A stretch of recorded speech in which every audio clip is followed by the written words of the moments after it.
இன்றைய தியானம். கர்த்தருக்கு பயப்படுதல் ஞானத்தை போதிக்கும், மேன்மைக்கு உண்ணானது தாழ்மை. நீதிமொழிகள் 15:33. ஆண்டவரும் இரட்சகருமாகிய இயேசு கிறிஸ்துவின் நாமத்தினாலே இந்த காலை வேளையிலே இன்றைய தியான நிகழ்ச்சியின் வாயிலாக உங்கள் ஒவ்வொருவரையும் சந்திப்பதில் நான் கிறிஸ்துவுக்குள் மிக்க மகிழ்ச்சி அடைகிறேன். பிரியமானவர்களே, சாலமோன் ஞானி மூலமாக கர்த்தருக்கு பயப்படுதலை குறித்து அநேக காரியங்களை அவர் எழுதி வைத்திருக்கிறதை நாம் நன்கு அறிவோம். கர்த்தருக்கு பயப்படுதல் ஞானத்தை போதிக்கும் என்று இங்கே எழுதுகிறார். கர்த்தருக்கு பயப்படுதலே ஞானத்தின் ஆரம்பம்னு நமக்கு தெரியும். இங்கு நம்ம வாசிக்கிற கர்த்தருக்கு பயப்படுதல் ஞானத்தை நமக்கு என்ன செய்யுமா? போதிக்கும். கர்த்தருடைய பிள்ளைகளே, கர்த்தருக்கு பயப்படுகிற பயம் ஒவ்வொரு ரட்சிக்கப்பட்ட பிள்ளைக்குள்ளேயும் கர்த்தர் தரணும். பேசுகிறதுக்கு முன்னாடி, நம்ம திங்க் பண்ணுறதுக்கு முன்னாடி, நம்ம யாரோடையாகிலும் சம்பாஷிக்கிற காரியத்தில், ரகசியமாய் நம்ம செய்கிற காரியத்தில், யாரும் பார்க்காத இடத்துல நம்ம வாழ்கிற வாழ்க்கையில் தேவனுக்கு பயப்படுகிற பயம் எப்பொழுதும் என்னை ஆட்கொண்டிருக்கா? நான் பேசுகிற இடத்துல, நான் வாழற இடத்துல, நான் வேலை செய்கிற இடத்துல, நான் ஊழியம் செய்கிற இடத்துல, நான் படிக்கிற இடத்துல, நான் காலேஜ் போகிற இடத்துல, நான் வேலை செய்கிற இடத்துல, எந்த பப்ளிக் பிளேஸ்லேயும் நான் தேவனுக்கு பயப்படுகிற பயத்தை காத்துக்கொள்கிறேன்னா? கர்த்தருடைய பிள்ளைகளை, இந்த கடைசி நாட்களில் கர்த்தருக்கு பயப்படுகிற அந்த பயம் எல்லாரும் விட்டும் விலகி போகிறத நம்ம பார்க்குறோம். பயமாக இருக்குது பிரியமானே.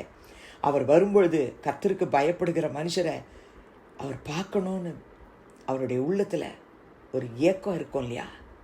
என் பிள்ளைங்க எனக்கு பயப்படுகிற பயத்தோடு வாழணும்னு அவருடைய ஏக்கத்தை தீர்த்து வைக்கிற மகனாக நீங்களும் நானும் இருக்கணும்னா ஒவ்வொரு நாளும் அவருக்கு பயப்படுகிற அந்த பயத்தை நம்மளை விட்டு நீக்கிடவே கூடாது பிரியமானே, நீக்கிடவே கூடாது. அநேக வார்த்தைகள் சங்கீதக்காரனாகிய தாவீது கூட எழுதுகிறார்.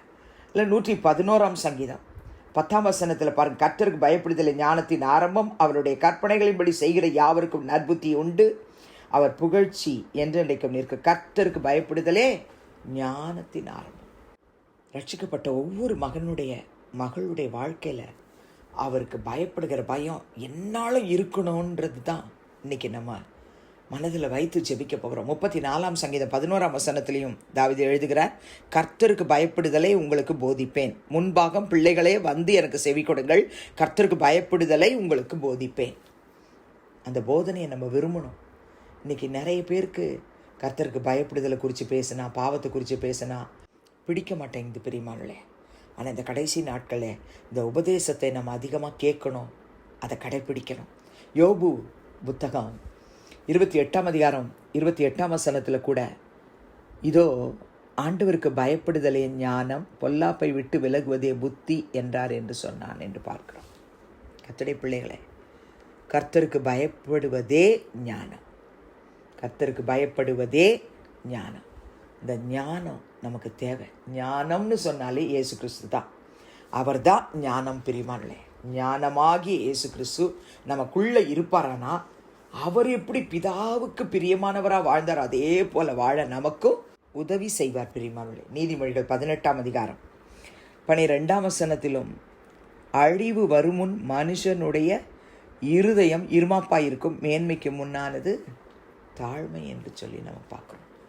நீதிமொழிகள் 15:33 முதல் பகுதியில் பயப்படுதலை குறித்து நம்ம வாசித்தோம். கடைசி பகுதி மேன்மைக்கு முன்னானது தாழ்மை. நம்ம மேன்மைப்படுத்தக்கூடாது. நம்மளை தாழ்த்தும் பொழுது கர்த்தருடைய வேலை நம்மளை மேலே தூக்கி கொண்டு வர்றது பிரியமானே. நம்ம மேலே உயர்த்தி காட்டணும்னு அவசியம் இல்லை.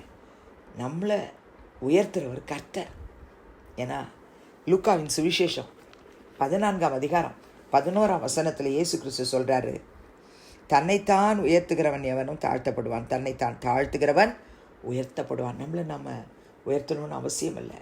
நம்ம தாழ்த்தும் பொழுது கர்த்தர் நம்மளை உயர்த்துவார். ஆண்டவராக இயேசு கிறிஸ்து தன்னை எப்படி தாழ்த்தினார்னு அப்போஸ்தலனாகிய பவுல் பிலிப்பியர் 2:5-11 வரை உள்ள வசனத்தில் அவர் எப்படி தன்னை தாழ்த்தினார் என்று சொல்லி எழுதி வைத்திருக்கிறார். அப்படி நம்ம தாழ்த்த கற்றுக்கொள்வோம். அந்த 5 வரைக்கும் படிச்சுட்டு அதன்படி ஜெபிப்போம். இயேசு கிறிஸ்துவே தன்னை தாழ்த்தும் பொழுது நீங்களும் நானும் ஏமாத்துறோம். யாக்கோபு அதனால தான் தன்னுடைய நிருபத்தில் 4:10 எழுதும் பொழுது கர்த்தருக்கு முன்பாக தாழ்மைப்படுங்கள். நம்ம யாருக்கு முன்பாக தாழ்மைப்படணும்னு யாக்கோபு எழுதுகிறார். கர்த்தருக்கு முன்பாக தாழ்மைப்படுங்கள், அப்பொழுது அவர் உங்களை உயர்த்துவார். பேதுரு 1 பேதுரு 5:5 இன்னும் அழகாக எழுதுவார். அந்தபடி இளைஞரே, மூப்பருக்கு கீழ்ப்படிங்க, நீங்கள் எல்லாரும் ஒருவருக்கு ஒருவர் கீழ்ப்படிங்க, மன தாழ்மையை அணிந்து கொள்ளுங்கள். பெருமை உள்ளவர்களுக்கு தேவன் எதிர்த்து நிற்கிறார், தாழ்மை உள்ளவர்களுக்கோ கிருபை அளிக்கிறார். கர்த்தருடைய பிள்ளைகளே, நம்ம தாழ்மையோடு கூட நடந்து கொள்வோம். தேவனுக்கு பயப்படுதலை நம்ம இருதயத்தில் வைத்து கொள்வோம். ஒரு குறைவில்லாமல் நம்மளை அப்பா ஆசீர்வதித்து மேன்மைப்படுத்தி உயர்த்துவார். ஜெபிக்கலாமா? பரலோக பிதாவே, இயேசுவின் நாமத்தில் உம்முடைய சமூகத்துக்கு நாங்கள் வருகிறோம்.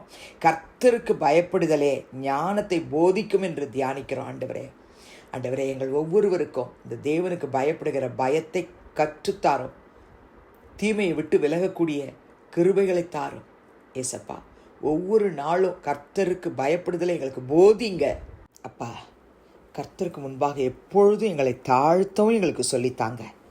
எங்களை நாங்கள் மேன்மைப்படுத்தி உயர்த்திடாதபடிக்கு எப்பொழுதும் இரட்சகராக இயேசுவே, நீர் எப்படி மரண பரியந்தம் உங்களை தாழ்த்துனீங்களோ அதுபோல் எங்களை நாங்கள் தாழ்த்த எங்களுக்கு கற்றுத்தாரேன். பெருமை எங்களுக்குள்ள வேண்டாப்பா. பெருமை உள்ளவர்களுக்கு தேவன் எதிர்த்து நிற்கிறார்னு வாசிக்கிறோம். தாழ்மை உள்ளவர்களுக்கு கிருபை அளிக்கிறார். அந்த கிருபையை நாங்கள் எல்லாரும் பெற்றுக்கொள்ளணும்னு விரும்புகிறோம். எங்களை ஆசீர்வதிங்க, காத்துக்கொள்ளுங்க, தீமையை விட்டு விலகச் செய்யுங்க.